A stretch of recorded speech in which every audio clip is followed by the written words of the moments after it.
Met her at the high school dance down at the Aragon. He was rocking them parachute pants, leather high tops on. A couple years later they went and got hitched by a justice of the peace.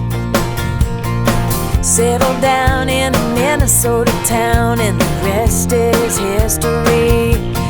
Baby, this is real life. Yeah, they're doing just fine. Real life,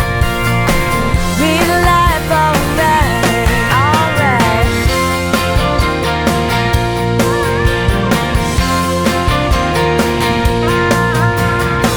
Left home when she was 17, got her first tattoo.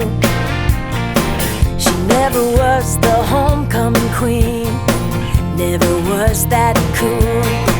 Now she's serving up drinks and getting new ink on the east side of LA. Not the choice her mom